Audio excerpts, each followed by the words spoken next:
তুমি আমার কথা শুনে নিশ্চয়ই বুঝলে যে সরোজিনীর সঙ্গে আমাদের পরিবার যথেষ্ট অন্যায় করেছে। শুনলাম, কিন্তু এখানে এখানে আমি কি করতে পারি? মম তো নিজের ইচ্ছে মতো সবার সাথে যাচ্ছে তাই করে গেছে।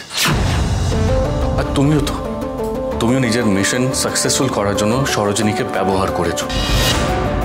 যদি আমি বুঝতে পেরেছি সরোজিনীকে তুমি বেছে নিয়েছিলে কারণ ওর মা বাবাকেও মমই মার্ডার করেছে।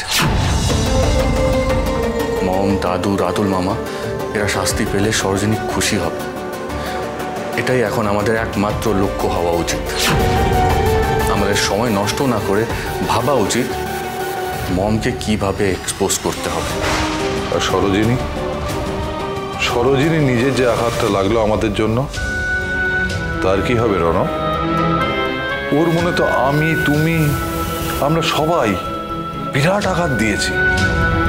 আমি তো ছোট থেকে ওকে রক্ত মাংসের মানুষ হিসেবে কনসিডারই করিনি।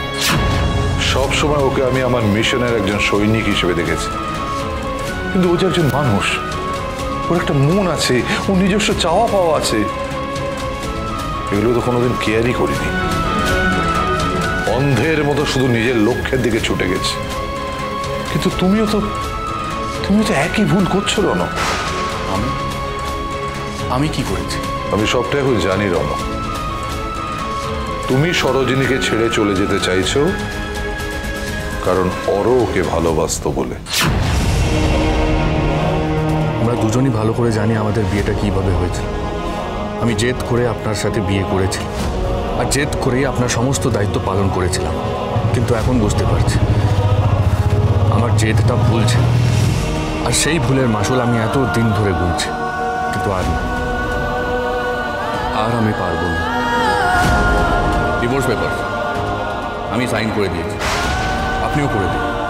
আপনার সাথে সম্পর্ক কন্টিনিউ করার আর কোনো ইচ্ছে নেই আমার।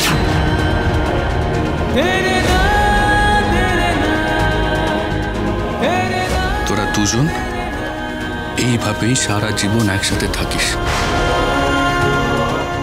সেটাই হবে আমার পাপের প্রায়শ্চিত্ত।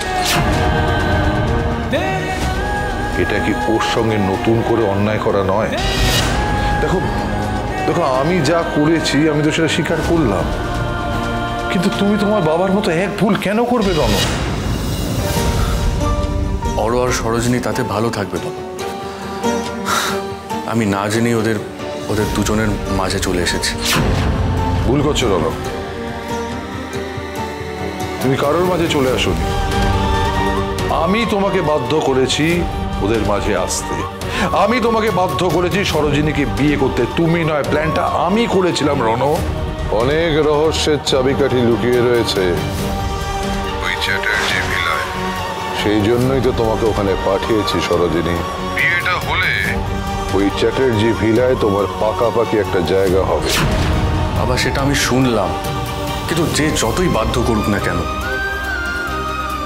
সেটা তো একটা কম্পালশন ছিল। সরোজিনী তো আগের থেকে অরোকে না না না রণ না, ভুলটা এখানেই হচ্ছে। অরো সরোজিনীকে ভালোবাসতো, কিন্তু সরোজিনী অরোকে ভালোবাসেনি।